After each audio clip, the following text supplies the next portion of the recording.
बास बहुत होईगला। एही बयसरे एहा ही एकमात्र कांड करिबार बाकी थिला। लज्जा नामक किछि भी नाही। एबे मु मो मुह बाहरे किपरि देखाइबे? आमर संपर्क माने कौन कहिबे? मो ऑफिसर सांग माने कौन भाबिबे? गोटे मुहूर्त ही आमर इज्जत बर्बाद करदेले। हृदय रे घृणा ओ मुहरे राग नै रमेश जोरे जोरे चित्कार करुथला। शुणंतु आपणंकु कहूछि। प्रकृतरे कथाटा कौन? प्रकृतरे एमिति कौन होइथिला जे रमेश एते चिड़ी उठुथला? रामचंद्र बाबू ओ सुलेखा देवी जेउ माने रमेशर माँ बापा सेमानकर आउ गोटिए संतान एही दुनिया को आसीबाकू जाउछि। एही खबर सुनिबा परे ही रमेशर राग सप्तम आकाशरे पहुंची जाइथिला। रमेश और रूपांक विवाह को मात्र 2 मास होइथिला। जेतेबेले रमेश तार स्त्री रूपा को एही खबर देइथिला तार शरीर रागरे थरुथला। किंतु रूपा बुझी पारु नथिला जे एथिरे रागिबार कौन कारण। तार स्वामीर राग आगरे से किछि कहि पारि नथिला। रूपा चुपचाप रमेशर कथा शुणुथिला। किंतु तार मनरे गोटिए प्रश्न घुरी फिरुथिला जे ए सबु कारणरू तार समाज रे इज्जत काहेकि शेष होइजिवो। रमेश एबे मात्र 24 वर्षर। ताठारु छोट रूपांक नणंद रंजना। जेपरि रूपांक विवाह कम बयस रे होइथिला सेहीपरि तार सासू सुलेखा देवींक विवाह मध्य बहुत कम बयस रे होइथिला ओ तांको बयस मध्य अधिका नथिला।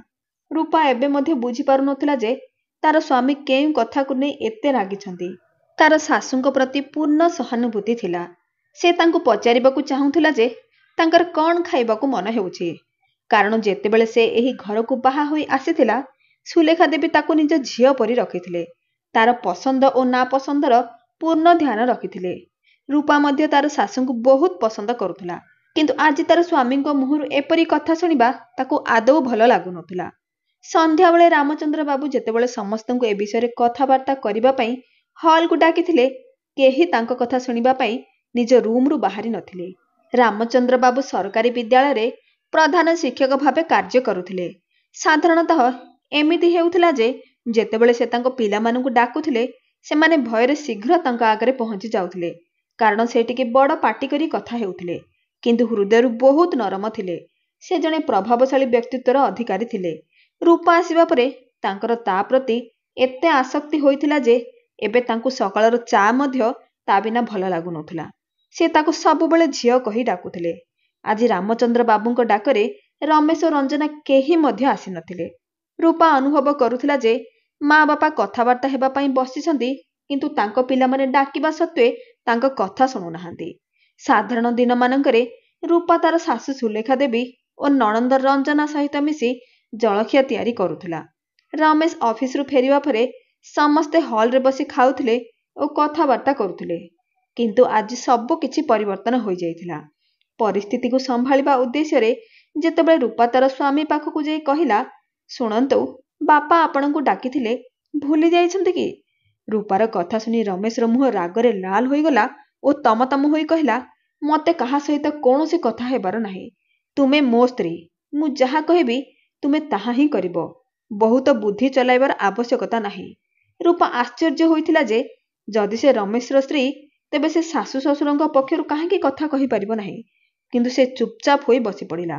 तापरे कबाट ठक ठक शब्द हैला और रामचंद्र बाबूंको स्वर सुभिला, पुओ रमेश। किंतु रमेश कोनोसी उत्तर देला नाही। से फोन रे व्यस्त थिला। रूपा कबाट खोली तांकू भीतर को आसीबाकू कहिला। रामचंद्र बाबू कहिले, ना झियो एबे नुहे। मु ओ तुम माँ तुम समस्तंग सहित किछि कथा हेबाकू चाहुछु। हॉल को आस। एहा कहि से चली गले। रंजना को छाड़ी बाकी समस्ते हॉल रे पहुंची जाइथिले।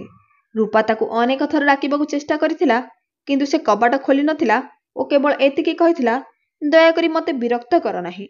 मु एका रहिबाकू चाहुछि। हॉल रे रामचंद्र बाबू ओ तांको स्त्री सुलेखा देवींक सहित मुंड नुआई बसिथिले। सामनारे रमेश बसिथिला ओ रूपा पाखरे ठिया होईगला। सासू सुलेखा देवींक मुह देखि ताकू बहुत दुख लागुथिला। गोटिए दिन रे ही तांकर सुंदर मुह मलिन होई जाइथिला। आखि तळे कळा दाग पड़ी जाइथिला। बोध हुए से बहुत कांदिथिले। आज पूरा दिन से रूम रु बाहरी नथिले। तांकर अवस्था देखि रूपांकू मध्य कांदिबाकू मन होला।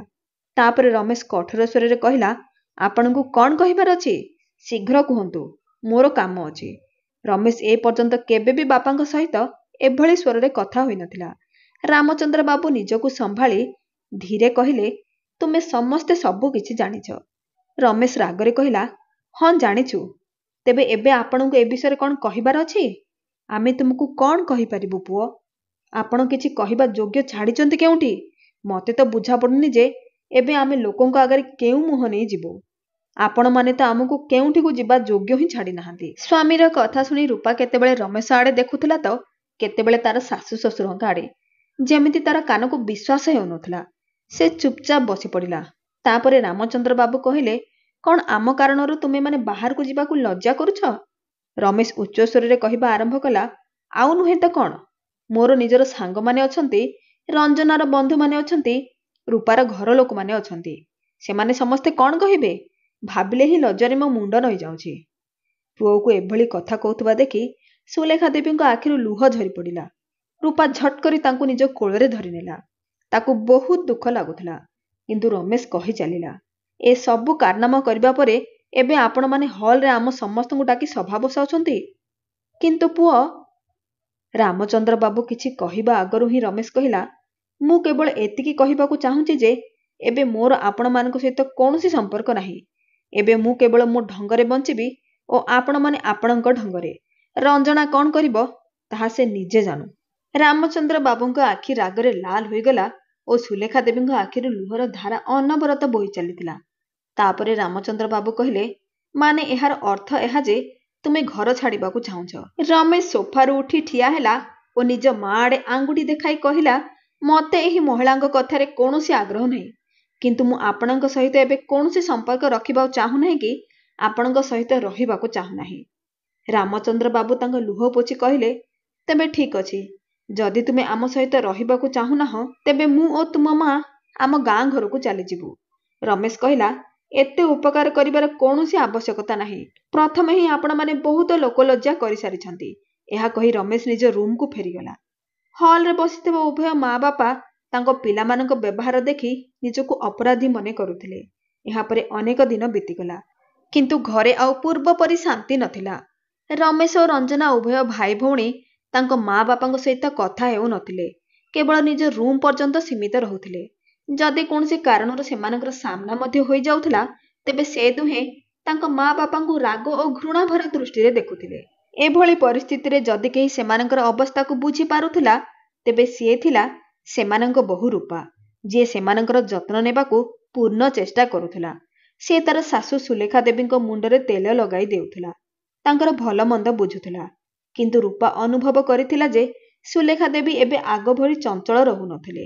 ରୂପା ଓ ରାମଚନ୍ଦ୍ର ବାବୁ ତାଙ୍କୁ ଖୁସି ରଖିବାକୁ ବହୁତ ଚେଷ୍ଟା କରୁଥିଲେ, କିନ୍ତୁ ଅଧିକ ସଫଳ ହୋଇପାରୁନଥିଲେ। ରମେଶକୁ ଏହା ଆଦୌ ପସନ୍ଦ ନଥିଲା ଯେ ରୂପା ତାର ମା ବାପାଙ୍କ ପାଇଁ କିଛି କରୁ। ତେଣୁ ରମେଶର ଉପସ୍ଥିତିରେ ରୂପା ଚାହିଁଲେ ମଧ୍ୟ ସେମାନଙ୍କ ପାଖକୁ ଯାଇପାରୁନଥିଲା। ସମୟ ଗଡ଼ି ଗଡ଼ି 7 ମାସ ବିତି ଯାଇଥିଲା। ଦିନେ ହଠାତ୍ ସୁଲେଖା ଦେବୀଙ୍କ ସ୍ୱାସ୍ଥ୍ୟ ଖରାପ ହେବାକୁ ଲାଗିଲା। ତାଙ୍କ ଗୋଡ଼ରେ ଫୁଲା ଆସିଗଲା। ସେ କିଛି ଖାଇ ପିଇ ପାରୁନଥିଲେ। ବାନ୍ତି ହେବା କାରଣରୁ ତାଙ୍କ ଶରୀର ଏତେ ଦୁର୍ବଳ ହୋଇଯାଇଥିଲା ଯେ ସେ ଚାଲି ବୁଲି ପାରୁନଥିଲେ। ରାମଚନ୍ଦ୍ର ବାବୁଙ୍କୁ ତାଙ୍କ ସ୍ତ୍ରୀଙ୍କ ପାଇଁ ବହୁତ ଚିନ୍ତା ହେଉଥିଲା। ତେଣୁ ସେ ନିରନ୍ତର ତାଙ୍କ ସେବାରେ ଲାଗି ରହୁଥିଲେ। କେତେବେଳେ ତାଙ୍କ ଗୋଡ଼ ଘଷି ଦେଉଥିଲେ, କେତେବେଳେ ନିଜ ହାତରେ ଖୁଆଇ ଦେଉଥିଲେ। ବାନ୍ତି ହେଲେ ତାହା ସଫା କରି ଦେଉଥିଲେ। ତାଙ୍କ ସ୍ତ୍ରୀ ପ୍ରତି ତାଙ୍କର ପ୍ରେମ ଦେଖି ରୂପା ଆଶ୍ଚର୍ଯ୍ୟ ହୋଇଯାଉଥିଲା। କିନ୍ତୁ ଏତେ ସବୁ ହେବା ସତ୍ତ୍ୱେ ରମେଶ ଓ ତାର ଭଉଣୀ ରଞ୍ଜନାର ହୃଦୟ ଆଦୌ ତରଳି ନଥିଲା। ଦିନେ ରୂପାଙ୍କ ପାଖକୁ ତାର ମାଙ୍କ ଫୋନ୍ ଆସିଲା। ସେ କହିଲେ, କିଛି ଦିନ ପାଇଁ ଜୋଇଙ୍କ ସହିତ ଆମ ଘରେ ରହିବାକୁ ଆସ। ରୂପା ଆଶ୍ଚର୍ଯ୍ୟ ହୋଇ କହିଲା, ଏ କ'ଣ କହୁଛ ମା? ମୋ ଶାଶୁଙ୍କୁ ଏଭଳି ଅବସ୍ଥାରେ ଛାଡ଼ି ମୁଁ କିପରି ଆସିପାରିବି? ମା କହିଲେ, ରୂପା, ତୋର ମୁଣ୍ଡ ତ ଖରାପ ହୋଇଯାଇ ନାହିଁ? ଏବେ ତୁ ତୋର ଶାଶୁଙ୍କ ସେବା କରିବୁ ଓ ତାଙ୍କ ପିଲାକୁ ମଧ୍ୟ ପାଳିବୁ। ତୋର ନିଜର ପରିବାର ମଧ୍ୟ ଅଛି। ତା ବିଷୟରେ କିଛି ଭାବ। କିନ୍ତୁ ରୂପା ଉତ୍ତର ଦେଲା, ମା, ତୁମେ ହିଁ ମୋତେ ସବୁବେଳେ ବୁଝାଇଛ ଯେ ମୋ ଶାଶୁଘର ହିଁ ଏବେ ମୋ ପରିବାର। ତେବେ ଆଜି ଏଭଳି କଥା କାହିଁକି? ମୋତେ କେବଳ ଏତିକି ଜଣା ଯେ ଆଜି ମୋ ଶାଶୁଙ୍କୁ ମୋର ଆବଶ୍ୟକତା ଅଛି। ତେଣୁ ମୁଁ ତାଙ୍କ ସହିତ ଠିଆ ହେବି। ଏତିକି କହି ରୂପା ତା ମାଙ୍କର ଆଉ କୌଣସି କଥା ନ ଶୁଣି ଫୋନ୍ ରଖିଦେଲା। ପ୍ରାୟତଃ ସାହି ପଡ଼ିଶାର ଲୋକମାନେ ସେମାନଙ୍କର ମଜାକ ଉଡ଼ାଉଥିଲେ। ଦିନେ ପାଖରେ ରହୁଥିବା ଜଣେ ଆଣ୍ଟି ରୂପାକୁ ଦେଖି କହିଲେ, ଗୋଟେ କଥା କହିଲୁ, ଶୁଣିଲି ତୋ ଶାଶୁ ଗର୍ଭବତୀ। ରୂପା ନିଜକୁ ଶାନ୍ତ ରଖି କହିଲା, ଠିକ୍ ଶୁଣିଛନ୍ତି ଆଣ୍ଟି, ଏହି ବୟସରେ ଏସବୁ କାରନାମା? ଏହା କହି ଆଣ୍ଟି ହସିବାକୁ ଲାଗିଲେ। ରୂପା ତାଙ୍କ ଆଡ଼େ ଦେଖି ସ୍ୱଳ୍ପ ହସି କହିଲା, ଗୋଟେ କଥା କୁହନ୍ତୁ, ଏହି ବୟସରେ ସ୍ୱାମୀର ପ୍ରେମ କେତେ ଜଣ ସ୍ତ୍ରୀଙ୍କୁ ମିଳେ? ଆଉ ତାପରେ ମୋ ଶାଶୁ ତ ଏହି ମାମଲାରେ ବଡ଼ ଭାଗ୍ୟଶାଳୀ। ଏହା କହି ରୂପା ଯିବାକୁ ଲାଗିଲା। ସେହି ସମୟରେ ପଛରୁ ଆଣ୍ଟିଙ୍କ ସ୍ୱର ଶୁଭିଲା, ଲାଗୁଛି ଶାଶୁଙ୍କ ପ୍ରେମର ରଙ୍ଗ ତୁମ ଉପରେ ଟିକେ ଅଧିକା ଚଢ଼ିଯାଇଛି। ତା ପାଖରେ ଠିଆ ହୋଇଥିବା ଆଉ ଜଣେ ମହିଳା କହିଲେ, ଏହି ଦିନ ଦେଖିବା ହିଁ ବାକି ଥିଲା। ରୂପାକୁ ସେମାନଙ୍କ କଥା ଶୁଣି ରାଗ ଲାଗିଲା, କିନ୍ତୁ କୌଣସି କଥାର ଉତ୍ତର ନ ଦେଇ ଘରକୁ ଫେରିବା ହିଁ ଉଚିତ ମନେକଲା। ଆଜି ବହୁତ ଜୋରରେ ବର୍ଷା ହେଉଥିଲା। ରୂପା ଭାବିଲା ଯେ ଏହି ବର୍ଷାରେ ଗରମ ଗରମ ପୁରୀ ଗୁଗୁନି ସମସ୍ତଙ୍କୁ ଭଲ ଲାଗିବ, ଖାସ୍ କରି ତାର ଶାଶୁ ଓ ସ୍ୱାମୀ ରମେଶଙ୍କୁ, ଯାହା ତାଙ୍କର ପସନ୍ଦର ଥିଲା। ଆଜି ରୂପା ଠିକ୍ କରିଥିଲା ଯେ ସେ ପରିବାରର ସମସ୍ତ ସଦସ୍ୟଙ୍କୁ ଏକାଠି ବସାଇ ଖାଦ୍ୟ ପରସିବ। ସେ ରମେଶ ଓ ରଞ୍ଜନାଙ୍କୁ ମଧ୍ୟ ଶକ୍ତ ଦେଖାଇ ସେମାନଙ୍କ ମା ବାପାଙ୍କ ପାଖରେ ବସାଇବ। ଏହି ସବୁ ଭାବୁଥିବା ବେଳେ ତାର ମୁହଁରେ ଟିକେ ହସ ଆସିଥିଲା। ସେହି ସମୟରେ ହଠାତ୍ ରାମଚନ୍ଦ୍ର ବାବୁ ରୋଷେଇ ଘରକୁ ଆସି କହିଲେ, ଝିଅ, ଆମ ରୁମ୍କୁ ଆସ। ଲାଗୁଛି ତୁମ ମାଙ୍କ ସ୍ୱାସ୍ଥ୍ୟ ଠିକ୍ ନାହିଁ। ମାଙ୍କୁ କ'ଣ ହେଲା ବାପା? ଏହା କହି ରୂପା ଭୟଭୀତ ହୋଇ ସେମାନଙ୍କ ରୁମ୍ ଆଡ଼େ ଦୌଡ଼ିଲା। ଦେଖିଲା ତ ସୁଲେଖା ଦେବୀ ଶଯ୍ୟାରେ ପଡ଼ି ଯନ୍ତ୍ରଣାରେ ଥରୁଥିଲେ ଓ ଜୋରରେ ଜୋରରେ ଭଗବାନଙ୍କ ନାମ ନେଉଥିଲେ। ସେ ଝାଳରେ ଭିଜି ଯାଇଥିଲେ। ଭୟରେ ରୂପାର ହାତ ଗୋଡ଼ ଥରିବାକୁ ଲାଗିଲା। ତାକୁ ବୁଝା ପଡ଼ୁନଥିଲା କ'ଣ କରିବ, କାରଣ ଏହି ମାମଲାରେ ତାର କୌଣସି ଅଭିଜ୍ଞତା ନଥିଲା। ରୂପା ଦୌଡ଼ି ଯାଇ ଶାଶୁଙ୍କ ହାତ ଧରି କହିଲା, ବହୁତ କଷ୍ଟ ହେଉଛି କି ମା? ଆମେ ଆପଣଙ୍କୁ କିଛି ହେବାକୁ ଦେବୁ ନାହିଁ। ଆମେ ଏବେ ଆପଣଙ୍କୁ ଡାକ୍ତରଖାନା ନେଇ ଯାଉଛୁ। ଆପଣ କେବଳ ଭଗବାନଙ୍କ ନାମ ଜପ କରନ୍ତୁ। ବୋହୂ ରମେଶକୁ ଏବେ ଫୋନ୍ କର, ସେ ଅଫିସର ଗାଡ଼ିରେ ଶୀଘ୍ର ଆସିଯିବ, ରାମଚନ୍ଦ୍ର ବାବୁ କହିଲେ। ରୂପା ତୁରନ୍ତ ମୋବାଇଲ ଉଠାଇ ରମେଶକୁ ଫୋନ୍ ଲଗାଇଲା। ବେଲ୍ ଯାଉଥିଲା, କିନ୍ତୁ ରମେଶ ଫୋନ୍ ଉଠାଇଲା ନାହିଁ। ଜଣା ନାହିଁ କେତେ ଥର ସେ ଫୋନ୍ ଲଗାଇଲା, କିନ୍ତୁ ଅନ୍ୟ ପାର୍ଶ୍ୱରୁ କୌଣସି ଉତ୍ତର ମିଳିଲା ନାହିଁ। ଘାବରାଇ ଯାଇ ରୂପା ରଞ୍ଜନାର ରୁମ୍ର କବାଟ ବାଡ଼େଇଲା। ରଞ୍ଜନା, ଶୀଘ୍ର ଆସ, ମାଙ୍କ ଅବସ୍ଥା ଖରାପ ହେବାକୁ ଲାଗିଲାଣି। ଏହି କଥା ଶୁଣି ରଞ୍ଜନା ବହୁତ ଭୟ ପାଇଗଲା ଓ ପଚାରିଲା, କ'ଣ ହେଲା ଭାଉଜ? କିନ୍ତୁ ରୂପା ତରତରରେ କିଛି କହିପାରୁନଥିଲା। କେବଳ ଏତିକି କହିପାରିଲା, ମାଙ୍କ ସ୍ୱାସ୍ଥ୍ୟ ଖରାପ ଅଛି। ତୁମ ଭାଇଙ୍କୁ ଫୋନ୍ କଲି, କିନ୍ତୁ ସେ ଉଠାଉ ନାହାନ୍ତି। ଏହା ଶୁଣି ରଞ୍ଜନା ତାର ମାଙ୍କ ରୁମ୍ ଆଡ଼େ ଦୌଡ଼ିଲା। ଦେଖିଲା ତ ବାପା ତାଙ୍କୁ ଗୋଡ଼ ମାଲିସ କରୁଛନ୍ତି। ରୂପାକୁ ଦେଖି ସେ ତୁରନ୍ତ ପଚାରିଲେ, ରମେଶ କ'ଣ କହିଲା ଝିଅ? ସେ ଆସୁଛି କି? ନା ବାପା, ସେ ଫୋନ୍ ଉଠାଉ ନାହାନ୍ତି, ରୂପା କହିଲା। ତାପରେ ରାମଚନ୍ଦ୍ର ବାବୁ କିଛି ନ କହି ଶୀଘ୍ର ବାହାରକୁ ଚାଲିଗଲେ। କେଉଁ ଆଡ଼େ ଯାଉଛନ୍ତି ବାପା? ରୂପା ପଚାରିଲା। ସେ କହିଲେ, ଅଟୋ ରିକ୍ସା ଖୋଜିବାକୁ ଯାଉଛି। ତୁମେ ଏଠାରେ ତୁମ ମାଙ୍କ ସହିତ ରୁହ। କିନ୍ତୁ ବାପା, ବାହାରେ ତ ଜୋରରେ ବର୍ଷା ହେଉଛି। ସେ କହିଲେ, ଝିଅ, ମୋ ପାଖରେ ଆଉ କୌଣସି ଉପାୟ ନାହିଁ। ଏହା କହି ସେ ତାଙ୍କ ଲୁହ ଭିଜା ଆଖି ପୋଛି ତୀବ୍ର ଗତିରେ ବାହାରକୁ ଚାଲିଗଲେ। ଏପଟେ ରୂପା ଓ ରଞ୍ଜନା ମାଙ୍କ ପାଖରେ ଥିଲେ। ରୂପା ଦେଖିଲା ଯେ ସୁଲେଖା ଦେବୀ ଜୋରରେ ଜୋରରେ ଥରୁଛନ୍ତି। ତାଙ୍କ ପାଖରେ ବସିଥିବା ରଞ୍ଜନା କାନ୍ଦିବାକୁ ଲାଗିଲା। ରୂପା ତାର ମୁଣ୍ଡରେ ପ୍ରେମପୂର୍ଣ୍ଣ ହାତ ରଖିଲା। ରଞ୍ଜନା ତୁରନ୍ତ ତାକୁ ଆଲିଙ୍ଗନ କରି ଜୋରରେ ଜୋରରେ କାନ୍ଦିବାକୁ ଲାଗିଲା। ଭାଉଜ, ମୁଁ ମୋ ମାଙ୍କ ସହିତ ବହୁତ ଖରାପ ବ୍ୟବହାର କରିଛି, କିନ୍ତୁ ଆଜି ତାଙ୍କର ଏହି ଅବସ୍ଥା ଦେଖି ମତେ ନିଜକୁ ଘୃଣା ଲାଗୁଛି। ମାଙ୍କ ଏହି ଅବସ୍ଥାର ଦାୟୀ କେବଳ ମୁଁ ନିଜେ। ଭାଉଜ, ସେ କ'ଣ ଆମକୁ କ୍ଷମା କରିଦେବେ? କୁହ ନା, ସେ ଆଗ ପରି ସୁସ୍ଥ ହୋଇଯିବେ ତ? ତାପରେ ରୂପା କହିଲା, ଭଗବାନ ସବୁ ଠିକ୍ କରିଦେବେ। ତୁମେ କେବଳ ପ୍ରାର୍ଥନା କର ଯେ ଭଗବାନ ମାଙ୍କୁ ଶୀଘ୍ର ସୁସ୍ଥ କରିଦିଅନ୍ତୁ। ଏହି ସମୟରେ ସୁଲେଖା ଦେବୀ ରଞ୍ଜନାକୁ ନିଜ ପାଖକୁ ଡାକିଲେ। ରଞ୍ଜନା ଛୋଟ ପିଲା ପରି ତାଙ୍କ ପାଖରେ ମୁଣ୍ଡ ରଖି କାନ୍ଦିବାକୁ ଲାଗିଲା। ସୁଲେଖା ଦେବୀ ଏହି ଅବସ୍ଥାରେ ମଧ୍ୟ ତାର ମୁଣ୍ଡରେ ହାତ ରଖି ଥାପୁଡ଼ାଇଲେ। ଏପଟେ ରୂପା ନିଜ ସ୍ୱାମୀଙ୍କୁ ପୁଣି ଫୋନ୍ କରିଲା, କିନ୍ତୁ ଫୋନ୍ ସୁଇଚ୍ ଅଫ୍ ଆସୁଥିଲା। ତାପରେ ତାକୁ ମନେ ପଡ଼ିଲା ଯେ ତାର ମା ଘର ଶାଶୁ ଘରୁ ଅଧିକା ଦୂର ନଥିଲା। ସେ ତୁରନ୍ତ ନିଜ ମା ଘରକୁ ଫୋନ୍ କଲା। ମା, ଭାଇ କେଉଁଠି ଅଛି? ମୋ ଶାଶୁଙ୍କ ଅବସ୍ଥା ବହୁତ ଖରାପ। ତୁମେ ଭାଇକୁ ତାର ଗାଡ଼ି ସହିତ ତୁରନ୍ତ ପଠାଇ ଦିଅ। ଡାକ୍ତରଖାନା ନେବାକୁ ହେବ। ଏହା ଶୁଣି ତାର ମା ବ୍ୟାକୁଳ ହୋଇ କହିଲେ, କିନ୍ତୁ ତୋ ଭାଇ ତ ଆଜି ସକାଳେ ନିଜ ଗାଡ଼ିରେ ସହର ବାହାରକୁ ଯାଇଛି। ରୂପାର ଏହି ଆଶା ମଧ୍ୟ ଶେଷ ହୋଇଗଲା। ସେ ତୁରନ୍ତ ନିଜ ଶାଶୁଙ୍କ ପାଖକୁ ଦୌଡ଼ିଲା। ତାପରେ ରଞ୍ଜନା କହିଲା, ଭାଉଜ, ମାଙ୍କ ଅବସ୍ଥା ଆହୁରି ଖରାପ ହେବାରେ ଲାଗିଛି। ମାତ୍ର 10 ମିନିଟରେ ରାମଚନ୍ଦ୍ର ବାବୁ ଫେରି ଆସିଲେ ଓ ଆସିବା ମାତ୍ରେ କହିଲେ, ରମେଶ ଫେରି ଆସିଛି କି? ରୂପା ମୁଣ୍ଡ ନୁଆଁଇ କହିଲା, ନା ବାପା, ତାଙ୍କ ଫୋନ୍ ସୁଇଚ୍ ଅଫ୍ ଅଛି। ରାମଚନ୍ଦ୍ର ବାବୁ କହିଲେ, ରୂପା, ମୁଁ ଅଟୋ ଆଣିଛି। ରଞ୍ଜନା ଓ ତୁମେ ଦୁହେଁ ମିଶି ତୁମ ମାଙ୍କୁ ସାହାଯ୍ୟ କରି ରାସ୍ତା ପର୍ଯ୍ୟନ୍ତ ନେଇଯାଅ। ସେ ଦୁହେଁ ମିଶି ଯେମିତି ହେଉ ସୁଲେଖା ଦେବୀଙ୍କୁ ଅଟୋ ପର୍ଯ୍ୟନ୍ତ ନେଇଗଲେ। ରାମଚନ୍ଦ୍ର ବାବୁ ଅଟୋ ଡ୍ରାଇଭର ପାଖରେ ବସିଥିଲେ ଓ ବାକି 3 ଜଣ ଅଟୋର ପଛରେ ବସିଥିଲେ। ରାମଚନ୍ଦ୍ର ବାବୁ ବାରମ୍ବାର ପଛକୁ ବୁଲି ସୁଲେଖା ଦେବୀଙ୍କ ଆଡ଼େ ଦେଖୁଥିଲେ। ବର୍ଷା ମଧ୍ୟ ଜୋରରେ ହେଉଥିଲା। ଆଜି ସେମାନଙ୍କୁ ଏହି ଛୋଟ ରାସ୍ତା ମଧ୍ୟ ବହୁତ ଲମ୍ବା ଲାଗୁଥିଲା। ପ୍ରାୟ 20 ମିନିଟ୍ ପରେ ଯେତେବେଳେ ଡାକ୍ତରଖାନା ପହଞ୍ଚିଲେ, ସୁଲେଖା ଦେବୀଙ୍କୁ ତୁରନ୍ତ ଜରୁରୀ ବିଭାଗରେ ଭର୍ତ୍ତି କରାଗଲା। ରୂପା ତାର ଶ୍ୱଶୁର ରାମଚନ୍ଦ୍ର ବାବୁଙ୍କୁ ଚିନ୍ତିତ ଦେଖି ତାଙ୍କ ହାତ ଧରି ତାଙ୍କୁ ଚୌକିରେ ବସାଇଲା। ରାମଚନ୍ଦ୍ର ବାବୁ କାନ୍ଦିବାକୁ ଲାଗିଲେ। ପ୍ରାୟ ଅଧଘଣ୍ଟା ପରେ ଡାକ୍ତର କହିଲେ ଯେ ସୁଲେଖା ଦେବୀଙ୍କର ଯଥାଶୀଘ୍ର ଅପରେସନ କରିବାକୁ ହେବ। ଯଦି ତୁରନ୍ତ ଅପରେସନ ନ କରାଯାଏ ତେବେ ଜୀବନକୁ ମଧ୍ୟ ବିପଦ ହୋଇପାରେ। ଏହା ଶୁଣି ରାମଚନ୍ଦ୍ର ବାବୁ ଚୁପଚାପ ହୋଇ ଚୌକିରେ ବସି ରହିଗଲେ। ତାପରେ ରୂପା ତାଙ୍କୁ କହିଲା, ବାପା, ଆପଣ ବିଶ୍ୱାସ ରଖନ୍ତୁ। ମୋତେ ପୁରା ବିଶ୍ୱାସ ଅଛି ଯେ ସବୁ କିଛି ଠିକ୍ ହୋଇଯିବ। ରାମଚନ୍ଦ୍ର ବାବୁ ନିଜ ଲୁହ ପୋଛି ପୋଛି କହିଲେ, ଠିକ୍ ଅଛି ଡାକ୍ତର ବାବୁ, ଆପଣଙ୍କୁ ଯାହା ଉଚିତ ଲାଗୁଛି କରନ୍ତୁ। କେବଳ ମୋ ସ୍ତ୍ରୀର ଜୀବନ ବଞ୍ଚାନ୍ତୁ। ଡାକ୍ତର କହିଲେ, ଶିଶୁଟି ପ୍ରିମେଚ୍ୟୁର ଅଛି ଓ ଅବସ୍ଥା ଗୁରୁତର ଅଛି। ତେଣୁ ଆମେ ଏବେ କିଛି କହିପାରିବୁ ନାହିଁ, କିନ୍ତୁ ଆମେ ଆମ ତରଫରୁ ପୁରା ଚେଷ୍ଟା କରିବୁ। ରାମଚନ୍ଦ୍ର ବାବୁ ଚୁପଚାପ ଏହି କଥା ଶୁଣୁଥିଲେ। ରୂପା ତାର ଶ୍ୱଶୁରଙ୍କୁ ନେଇ କାଉଣ୍ଟରକୁ ଗଲା ଓ ସମସ୍ତ ଫର୍ମାଲିଟି ପୂରଣ କରିବାକୁ ଲାଗିଲା। ଘରୁ ବାହାରିବା ଆଗରୁ ସେ ନିଜ ପର୍ସରେ କିଛି ଟଙ୍କା ରଖିଥିଲା, ଯାହା ଏଠାରେ କାମରେ ଲାଗିଲା। ଏହା ଦେଖି ରାମଚନ୍ଦ୍ର ବାବୁ ତାର ମୁଣ୍ଡରେ ହାତ ରଖି କହିଲେ, ଝିଅ, ତୁମର ମୋ ଉପରେ ଏତେ ଋଣ ଅଛି ଯାହା ମୁଁ କେବେ ଶୁଝିପାରିବି ନାହିଁ। ରୂପା କହିଲା, ବାପା, ଆପଣ ମୋତେ ଝିଅ ମଧ୍ୟ କହୁଛନ୍ତି ଓ ଅନ୍ୟପଟେ ନିଜକୁ ମୋ ଋଣୀ କହି ମୋତେ ଅପରିଚିତ ମଧ୍ୟ କରୁଛନ୍ତି। କେବଳ ଆପଣ ଆପଣଙ୍କ ହାତ ମୋ ମୁଣ୍ଡ ଉପରେ ରଖନ୍ତୁ। ମୋତେ ଆଉ କିଛି ଦରକାର ନାହିଁ। ଏହା ଶୁଣି ରାମଚନ୍ଦ୍ର ବାବୁଙ୍କ ଆଖିରୁ 2 ବୁନ୍ଦା ଲୁହ ଗଡ଼ି ପଡ଼ିଲା। ଅପରେସନ ଚାଲୁଥିଲା ଓ ସମସ୍ତେ ବାହାରେ ଅପେକ୍ଷାରେ ବସିଥିଲେ। ରମେଶକୁ ପୁଣି ଫୋନ୍ ଲଗାଇବାର ଚେଷ୍ଟା କରାଗଲା, କିନ୍ତୁ ତାର ଫୋନ୍ ଏବେ ମଧ୍ୟ ସୁଇଚ୍ ଅଫ୍ ଥିଲା। ପ୍ରାୟ 1 ଘଣ୍ଟା ପରେ ଅପରେସନର ରୁମ୍ର ଦୁଆର ଖୋଲିଲା ଓ ଡାକ୍ତର ବାହାରକୁ ଆସିଲେ।